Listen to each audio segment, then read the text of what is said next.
I was standing barefoot in my kitchen, half awake, trying to nuke some old Chinese takeout when there was a knock at the door. Not your usual tap-tap kind of knock either. This one had weight behind it, fast, heavy, like someone meant business. My dog, Max, let out a single bark before bolting behind the couch like he knew something I didn't. When I opened the door, I found two police officers on my front step. One of them, tall with a weathered face and a sad-looking mustache, took a step forward. "Are you Mr. Elijah Walker?" "Yeah," I said, now wide awake. "What's going on?" "We responded to a 911 call. A child was found unconscious in your vehicle. We need you to step outside, sir." "What?" I said with a laugh, thinking this had to be some kind of sick joke. "I don't have any kids." "You must have the wrong guy." The other cop, younger and intense, didn't smile. He pointed toward my driveway. "That your SUV?" I turned my head, and there it was, my black Ford Explorer sitting exactly where I'd left it the night before. Only now, it was surrounded by flashing lights, paramedics rushing around, a woman sobbing near the passenger side. There was a baby carrier. Chaos. I could barely breathe. "Sir, you're under arrest for child endangerment. You have the right to remain silent." The cold metal of the handcuffs bit into my wrists. I protested, confused and shocked, trying to explain that I lived alone and had been for years. But they did not care. I was shoved into the back of a squad car as neighbors peeked out from their porches with their coffee mugs and plastic sympathy. I saw Mrs. Collins whispering something to her teenage daughter and pointing. The kind of gossip that lived for moments like this. On the ride to the station, my mind spun out in every direction. Was my car stolen and used by someone? Could this be a twisted prank? Or something worse? But I wasn't ready for what came next. Inside the station, they sat me down at a cold metal table. The older cop slid a manila folder in front of me and opened it slowly. "We found these in the glove compartment," he said. "Vehicle registration lists your name. Diapers in the back, baby wipes, a car seat installed, and a blanket with the name Leah sewn on it." Leah. Hearing that name hit me like a punch to the chest. I hadn't heard it in over 5 years. The only person who had ever said that name with purpose was my ex-wife, Angela. She used to tell me if we ever had a daughter, she wanted to name her Leah. Said it was graceful but strong, like a girl who could wear pearls or throw punches if she had to. But we never had kids. Not when we were married. So why was that name in my car? I leaned forward. "Where is she?" "The kid." "She's stable," the cop said. "4 years old. Unconscious from heat exhaustion when we found her. She's being treated. Doctors expect a full recovery. 4 years old." My stomach dropped. I did the math. Angela and I divorced just over 5 years ago. It all fell apart after I caught her cheating with one of her clients. Some slick real estate guy named Logan Pierce. Built like a protein ad. After that, we never spoke again. No calls. No letters. Nothing. So how the hell was there now a 4-year-old girl with our old dream name, found in my car? The cop flipped the final page of the file and looked me dead in the eyes. "She's listed as Leah Pierce. Her mother is Angela Pierce. And you're on the birth certificate as the father." I felt like the floor gave way beneath me. My chest was tight. My fists clenched. Angela forged my name. She used my identity, stuck it on a child, and dumped that kid in my vehicle. Like I was some reckless deadbeat. Why? Was this her twisted revenge? Angela had always loved drama. When I discovered her affair, she claimed I had ruined her life. Accused me of being too predictable, too normal. Maybe this was her way of paying me back, frame me, ruin me, maybe even get me locked up. "I want a lawyer," I said through gritted teeth. And that was just the beginning. I sat alone in that room for what felt like forever. For hours. No water. No answers. Just a blinking red camera in the corner and my own spiraling thoughts. When the door finally opened, a tired-looking public defender named Carla stepped in. She spoke straight, no frills. "They're considering felony charges," she said, flipping through my file. "But your record's clean. No history, no other kids. Something smells off." "Off," I said. "This is straight up insane. I haven't heard from Angela in half a decade. I did not even know she had a kid. Now I'm the father of a 4-year-old I've never seen, and she winds up in my backseat like I left her there on purpose." Carla looked at me carefully. "Is Angela really capable of something like this?" I let out a dark laugh. "She could lie through her teeth without missing a beat.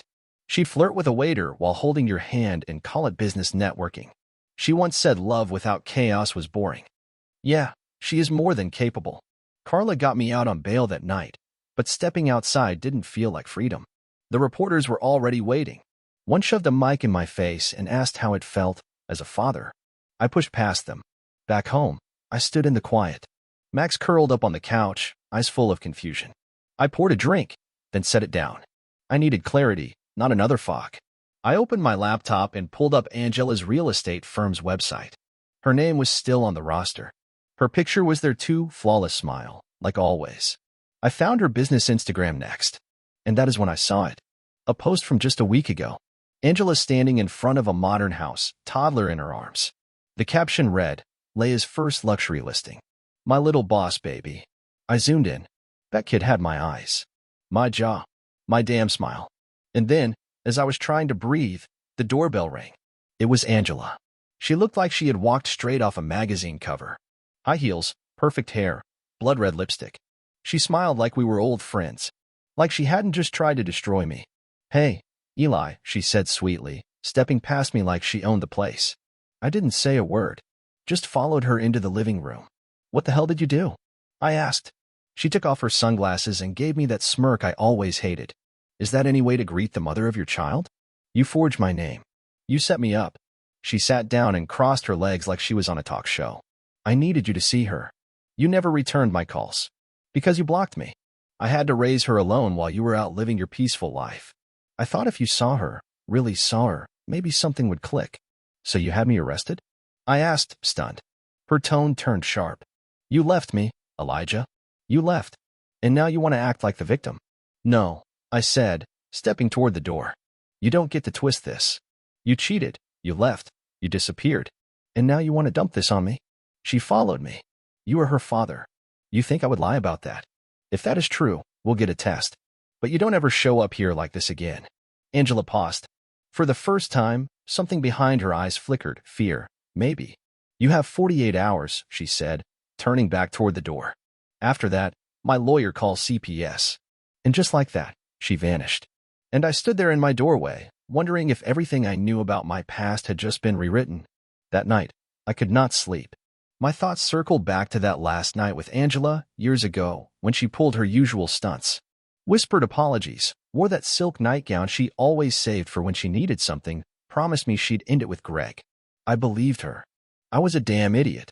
Now, I could not stop wondering, could it have happened then? That night stuck in my memory. I reached for my phone, fingers shaking, and searched for a paternity test center near me. Found one across town. I booked the earliest rush appointment I could. If she was telling the truth, I would step up. But if she lied, again, I would burn her every way the law would allow.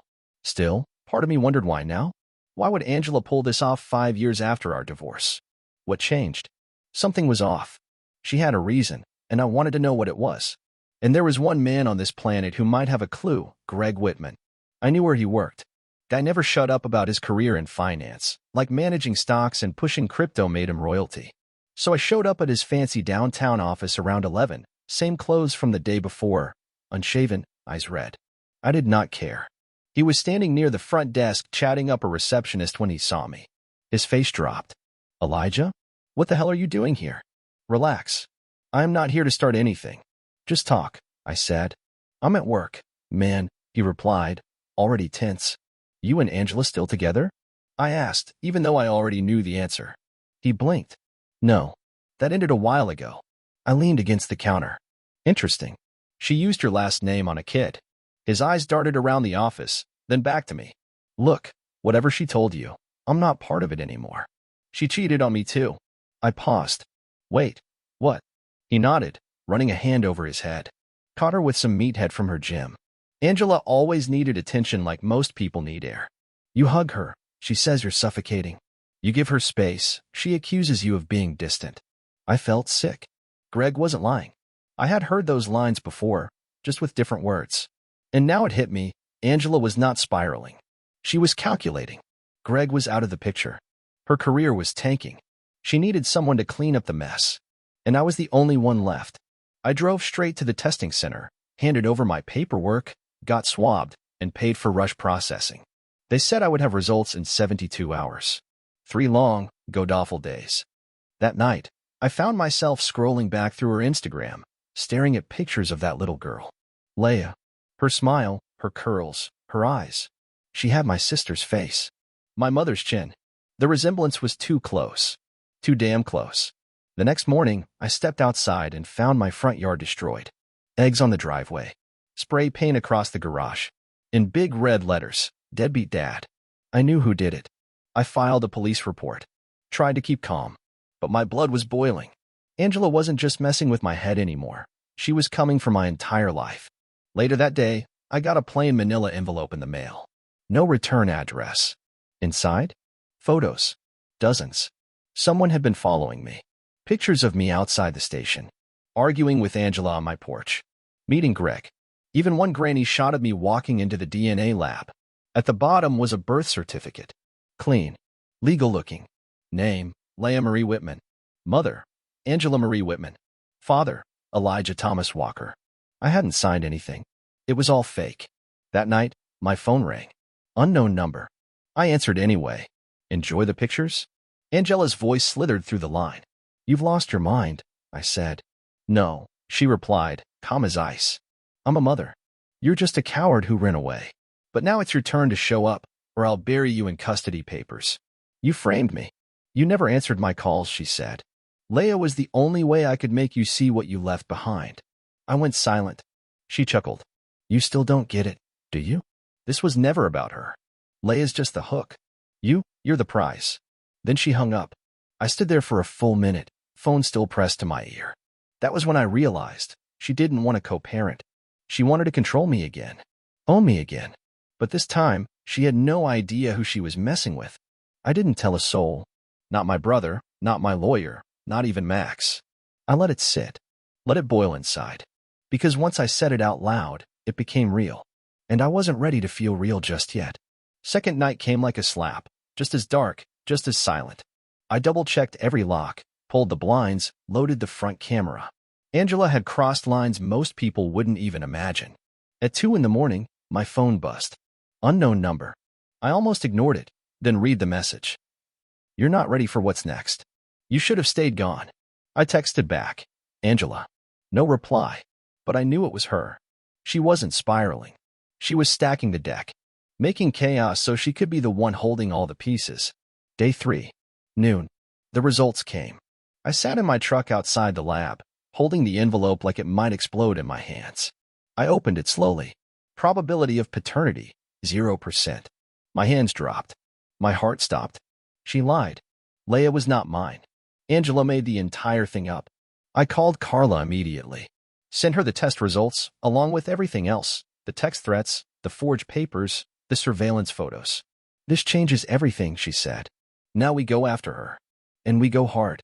But I did not feel like I had one. I felt like I had been violated on a level I couldn't explain. Angela had taken my name, my history, and weaponized a child who didn't even know the game she was being used in. I drove to her apartment.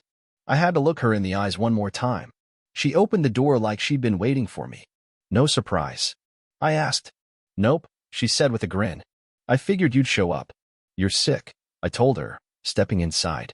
Yaya's toys were scattered across the floor. A Disney movie played on low volume.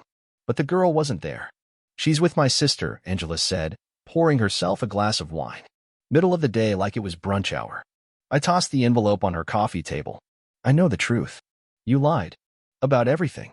She glanced at the paper, didn't even blink. So what? Now you know. What are you gonna do, cry? Sue me. Why, Angela? Why drag a kid into this? She leaned on the counter. I sharp. Greg left. My last client bailed. The market is garbage. You think I was going to live broke and forgotten? I needed someone to blame. Someone with a name people would recognize. You're sick. She stepped closer. Too close. Her perfume hit like cheap power and broken promises. You still make me feel something, Elijah, she whispered. That's why this matters. I walked out. She didn't stop me. Didn't scream. Didn't chase. She just let me go. Like the game had one more round left. Back home, I scanned every document, backed it up to 3 hard drives, sent copies to Carla. Then I threw up in the sink. Because even though I had the proof, the damage wasn't over. Angela didn't care about right or wrong. She cared about chaos. And I knew she wasn't done. Not yet. After that last blow-up, everything went quiet. No calls. No messages. Not a single word from Angela. She disappeared like smoke after a fire, probably watching from somewhere, waiting to see if I'd fall apart. But I know her better than she thinks. Angela never stays silent unless she's lining up her next hit. So I stayed on edge. I kept track of everything, dates, text screenshots, even the timestamps from the lab results. Carla was building a civil suit, and the police were finally opening a new investigation, this time with Angela as the suspect. She'd forged paperwork, filed a false report, and lied on record. But I still could not relax. The way she smiled that last day, smug, calm, like she was holding a secret that would level me, stuck in my head like a splinter. It hit on a Tuesday. The knock on my front door was soft, polite. Not cops. Worse. Two guys in suits stood outside. "Mr. Walker?" the taller one asked.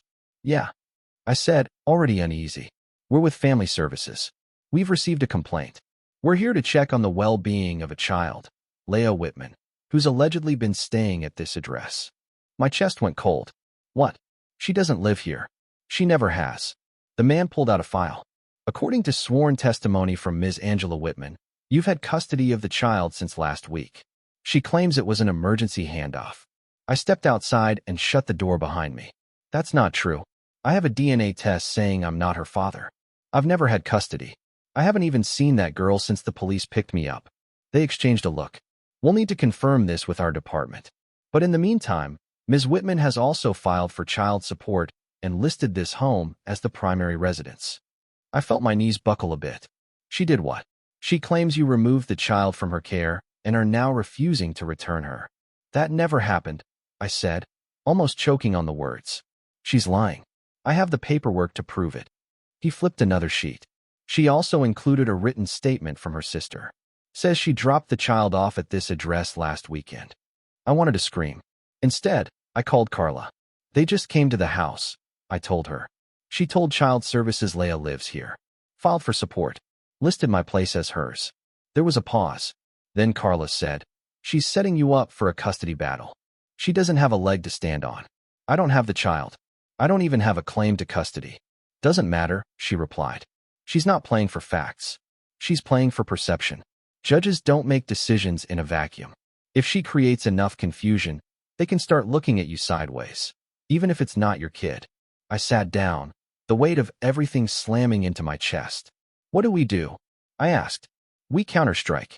I'm filing an injunction to block her from making any more filings until we sort this out. Submitting your paternity results, the arrest report, the fake affidavit." "But, Elijah, she's not stopping here." And Carla was right. That same night, I found a note taped to my back door. Neat handwriting. No name. Just one line. "You do not have to be the dad to pay like one." The next morning, my car alarm went off just before sunrise. I ran outside to find all 4 tires slashed. Angela didn't want custody. She wanted destruction. She was trying to crush me, little by little. Death by paperwork. Death by lies. Death by harassment. And worst of all, there was still a kid in the middle of all this. A little girl who had no clue she was being used as a pawn in her mother's revenge story.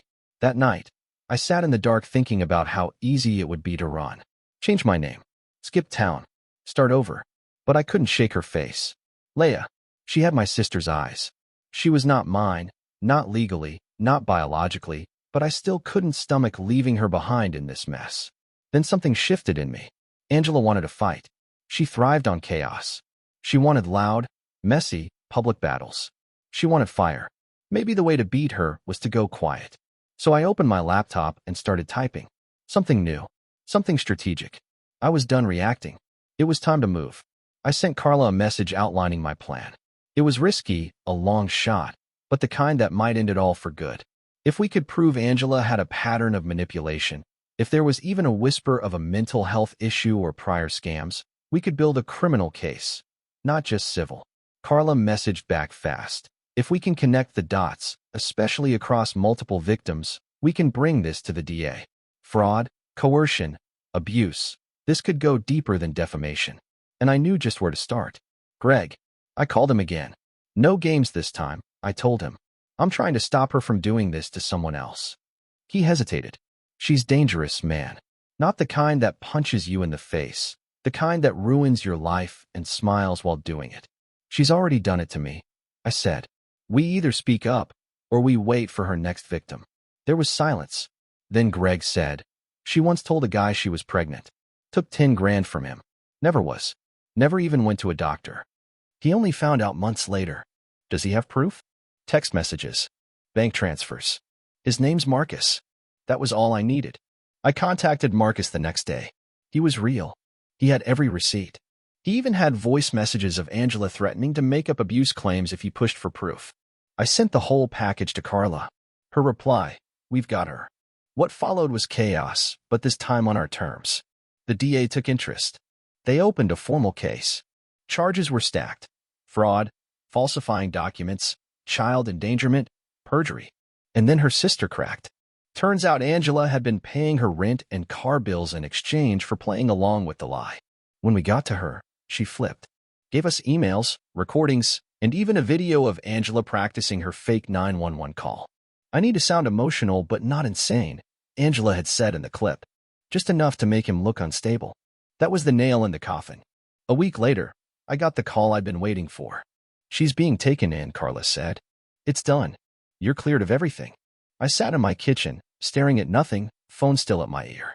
It was over, but I didn't feel like celebrating. Too much had been lost. My name was dragged through every mud hole in town. I was put on leave from my job. My peace of mind had been shattered. And worst of all, Leah. She was just a kid, 4 years old, caught in the middle of something she couldn't understand.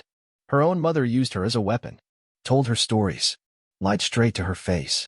One day, she'll realize who her mother really was, and I won't be there to soften the blow. 2 days later, I got an envelope in the mail. No return address. Inside was a photo. Leah, standing in a park. On the back, in Angela's handwriting. "Congratulations. You win. But she still looks like you, doesn't she?" I stared at it for a long time. That night, I sat out on the porch with Max curled beside me. The air was still. The sky wide open. I looked up at the stars and thought about what kind of person turns a child into a weapon. What kind of damage someone like Angela had to carry to become the kind of person who sets fire to their own world and calls it love. I would never understand it. And I did not want to. All I knew was this: scars are better than silence. At least they prove you survived. And some victories? They do not come with parades. They come with peace. Real, earned, steady peace. 3 months later, life started to feel normal again. People moved on. Neighbors stopped staring. News stories faded. My job reinstated me. Coworkers started acting like none of it ever happened. But I remembered. Because I lived it. And because I rebuilt myself from it. I wish I could tell you that was the end of it. But the truth is, you do not just walk away from something like that untouched. You might win the battle, might clear your name, but scars, they hang around. They show up in small moments. Like when you wake up at 4 a.m. drenched in sweat because your brain still remembers the sound of a police knock. Or when you lock your car and your gut makes you double-check the back seat, just to be sure. Angela took more from me than just time and peace. She took parts of me I did not even know I had left. But I got something back, too. The court stripped her of custody. A judge ordered a psychological evaluation, and she failed it. Narcissistic tendencies, paranoia, manipulation, all spelled out on record now. But all that paper meant nothing the day I saw Leah again. It was supposed to be a one-time, short, supervised visit. Just for closure. The case was closed. I was not her father in any way that mattered legally. But none of that stopped her. The second she saw me in that stuffy government office, she ran, full sprint, little legs pounding across the carpet, and latched onto my legs like I was her anchor. She looked up at me, eyes wide, and smiled like I was her whole world. "Hi, Daddy." My heart cracked clean in two. How do you tell a 4-year-old that everything she's been told is a lie? That her mother used her like bait in a trap? You do not. You kneel down, put on your best smile, and say, "Hey there, sweetheart." You listen to her talk about cartoons and cookies and nightlights. And you pretend that your chest is not ripping apart every second you have to pretend this is normal. Then, when the clock runs out and the social worker says it is time to go, she grabs your hand and whispers, "You're coming to get me next time, right?" And all you can do is look away. That night, I did not sleep. I sat with Max, my dog curled up beside me like he knew something was broken. I had thought the worst part was over. But it turns out, surviving Angela was just part one. What she left behind, Leah, was not a wound. She was something else entirely. The next day, Carla called. "They're looking for long-term placement," she said. "There's no family that qualifies. But the state reached out and asked if you'd consider it." I was quiet. She added, "You're not her father. You don't owe her anything. But you've seen what she's up against. And if you do not step in, she'll bounce around the system until she forgets what love even looks like." I closed my eyes. I saw Angela laughing like it was a game. Saw Leia reaching for me like I was the only safe place left in her world. I let out a long breath. Send the forms. That was the day my life changed again. Not through drama, not through destruction, but through a choice. I was not forced. I was not framed. I chose it. Chose her. Angela tried to tear me down, and instead, she gave me something solid to build with. A reason. A purpose. The adoption was finalized in the spring. No press. No audience. Just a quiet judge, a stack of papers, and a little girl in a yellow dress holding my hand like she never planned to let go. When the judge said it was done, she leaned over and asked, "Can we get pancakes now?" I laughed, choked, and nodded. "Yeah, sweetheart. Let's go get pancakes." And that was it. The end of her game. The start of something better. Angela tried to twist my story into something ugly. But in all her chaos, she accidentally gave me the best thing I never planned for. A little girl with a crooked smile and a laugh that rattles through the walls like wind chimes.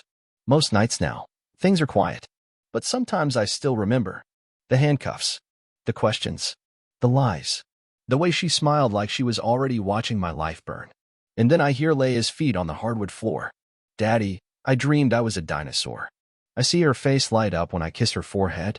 I tuck her in knowing she is not a chess piece anymore. She is not leverage. She is not evidence. She is just a kid. My kid now. And I am just the man who did not run. If you're reading this and you've been broken by someone you trusted, do not let them take who you are with them. Keep your heart. Keep your kindness. Even when it hurts. Especially then. Because someday, without warning, life might hand you something real. Something that does not fix the cracks, but makes you proud you held on. Not perfect. Not easy. Just real. And real is enough.